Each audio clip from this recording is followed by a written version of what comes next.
મારું નામ ચંદુલાલ મોહનભાઈ દેકાવડિયા. મારી આ સોસાયટીનું નામ છે આસોપાલવ સોસાયટી, બોની પાર્ક પાછળ આવેલી છે. અને અમારો મુદ્દો એક પહેલો એ છે કે અહીંયા જે ઝૂંપડપટ્ટી વારેલી છે એ ઝૂંપડપટ્ટીને રોજે રોજ દારૂ પી અને રખડતા હોય અવારત હતું. અમારી બહેનોને દીકરીઓને જ્યારે કંઈ બજારમાં લેવા જવાનું થાય તો એ તકલીફ પડે. એના માટે અમારે મેન સુવિધા એ કરવાની છે કે આ ઝૂંપડપટ્ટી હટાવવાનું કામ કરે. એનાથી બેસ્ટ બીજી એકેય વસ્તુ નથી. પ્લસ મારા મિત્ર નીતિનભાઈ સરપંચ, પૂર્વ સરપંચ, ખાસ મારા મિત્ર, મેં ગમે ત્યારે પણ કામ જીંદું હોય અને ફોન કર્યો હોય, ન આવ્યો હોય એવું ક્યારેય બન્યું નથી. એટલે ગમે ત્યારે આ જ્યારે આ અમારે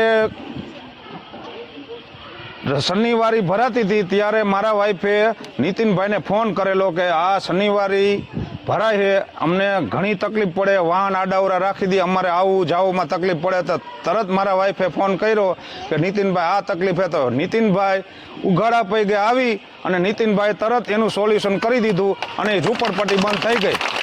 એવી ને એવી એક અમને આ રોડની અને પાણીની અને એક આ સ્ટ્રીટ લાઇટની અને આ એક ઝૂંપડપટ્ટીની અને 33 ફૂટનો રસ્તો બોની પાર્કથી ઠેઠ બોમ્બ ઢોસારીયું અહીંયા લગીનો 33 ફૂટનો રસ્તો કરી દઈએ એવી અમારે સરકાર તરફથી માગણી છે.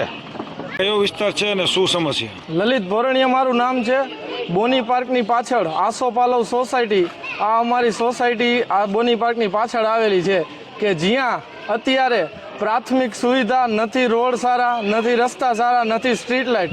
અત્યારે અમારા બધા લોકોની માંગણી એક જ છે કે અમારે બીજું કાંઈ નથી જોતું. એક સારી એવી પ્રાથમિક સુવિધામાં એક અમને રોડ સારો કરી દો, ચોમાસામાં તકલીફ ન પડે, પાણીનો વ્યવસ્થિત નિકાલ કરી દો અને સ્ટ્રીટ લાઇટ. આ જે અમારી થોડી ઘણી એવી માંગણી છે એ માંગણીને ધ્યાનમાં રાખી અમારું કામ થઈ જાય એવી અમારી આશા છે. મારું નામ હાર્દિકા સંદીપ ગોધાણી છે. હું બોની પાર્કની પાછળ આવેલી આસોપાલો સોસાયટીમાં રહું છું. અમારા એરિયામાં મેઇન રોડ એક તો બહુ જ ખરાબ હાલતમાં છે. ચોમાસામાં તો હાલત એટલી ખરાબ થાય છે કે વાત ન પૂછો. છોકરાઓને તેડવા જવાનું થાય તો બહુ જ તકલીફ પડે છે. ગાડી કેવી રીતે ચલાવી, પડશું તો કોઈ સંભાળવા આવે એવું નથી. અને વૃદ્ધોને તો પાછળ બેસાડી જ નથી. આજ કેટલો સમય થયો મારા સાસુને મેં ગાડી પાછળ બેસાડ્યા નથી, કારણ આ એક રોડ જ કેવી રીતે લઈ જવા. ઘરનું કામ માંડ, તેમાં વડીલોનો ખાટલો આવે તો એનું કેવી રીતે કરવું. તો મહેરબાની કરી અમને થોડોક રોડ કરી દો જેથી અમે અમારી જે સામાજિક વસ્તુ લેવા આરામથી જઈ શકીએ. અને જઈએ તો રોડ ઉપર એક જે આ ઝૂંપડપટ્ટી એવી થઈ છે કે વાત ન પૂછો. દીકરીઓને તો એકલી મુકાતી જ નથી. અમને લોકોને ડર લાગે. ખરાબ બપોરે કોઈ ન હોય, બાઇક લઈને જવું હોય ને તો એટલો વિચાર કરવો પડે કે આમાં જાસૂન કોક આવશે સામા તો રાડ પાડીને આવશે કોણ અમને બચાવવા માટે. જેન્ટ્સ તો હોય નહીં ઘરે. તો એક ઈ ઝૂંપડપટ્ટી ખાસ ઉઠાવો. ભાડું એ લોકો જે લેતા હોય એને આવક છે, અમને લોકોને કાંઈ આવક નથી.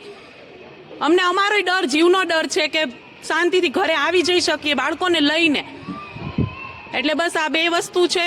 અને એક સ્ટ્રીટ લાઇટ વગર અંધારામાં જવું બહુ અઘરું છે.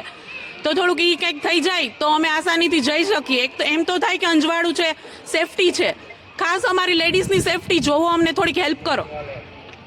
રહેવાય એમ જ નથી ભાઈ. હવે અહીંયા બધી ગંદકીમાં કેટલી છે. જુઓ, બાવળિયાની કાંઈતું એવી ઊભી છે, અહીંયા ઝૂંપડપટ્ટી એવી છે. રાતે દારૂ પીને ઉતા હોય, આપને કાંઈ કહી તો ગારું બોલે, પાણાના ઘા કરે, આમ બૈરાઓ નીકળી ના કે આમાં કરવું શું. આમ હું તો લબાચા ભરીને ભાગ્યો જાઉં. કાંઈ સારું થાય તો બોલાવજો, તો વળી પાછો આવીશ, નહીંતર રામે રામ. શું નામ તમારું અને શું આ લોકો અત્યારે જે સમસ્યાઓ જણાવી રહ્યા છે એમાં કેટલી હતી? અરુણભાઈ નરસિંહભાઈ વીડિજા. જગદીશભાઈ ભગવાનજીભાઈ અઘારા. અમને લોકોને આજે આસોપાલવ સોસાયટીના માણસોએ બોલાવેલા હતા. અમે ત્યાં ગયા હતા. એને જે પ્રશ્નો, એને જે તકલીફ છે એ બધી તકલીફ અમે જોઈ છે. હવે પહેલી વસ્તુ એ હતી કે એને અહીંયાથી સાંજના 6 વાગ્યા પછી ગેટની બહાર લેડીઝ ન નીકળી શકે, કારણ કે આજુબાજુમાં બધા ખેતરવાળાએ ઝૂંપડપટ્ટીવાળાને ભાડે આપ્યું છે. એ લોકો મજૂર છે, દારૂ પીવાના શોખીન છે, દારૂ પીને ટિંગલ કરતા હોય છે. એટલે એ લોકો લેડીઝો બહુ બધી ભયભીત હોય છે. બીજી વસ્તુ કે આ રસ્તો ઠેઠ સનાડા બહાર નીકળે છે. આગળ જતાં ઘણા બધા બાવડા નાન તેન ને એ લોકોનું કહેવું એવું છે કે અહીંયા અમને કોઈ બાવળને અડવા દેતા નથી ને કે અમારી સાથે બાજે નાન તેન ઘણી બધી વસ્તુ તકલીફો પડે એમ.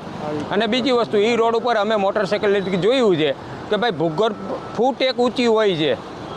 રોડથી ભૂગર્ભ 1 ફૂટ ઊંચી હોય છે, જેથી કરીને ગાડી હોરી નીકળી શકતી નથી. જો આ રસ્તો ડિમોલેશન જેમ કરે એવી રીતે આ રસ્તાને આખું બેકોની સાઈડમાંથી ચોખ્ખું કરીને બિનખેતી થયેલો છે. 33 ફૂટનો રસ્તો કમ્પ્લીટ કરી અત્યારે ખાલી મેટલ નાખી દે, મેટલ નાખીને હોરું નીકળી જવાનું તો લગભગ ટ્રાફિકની સમસ્યા થોડી ઘણી ઓછી અહીંથી એ થઈ જાય એમ છે.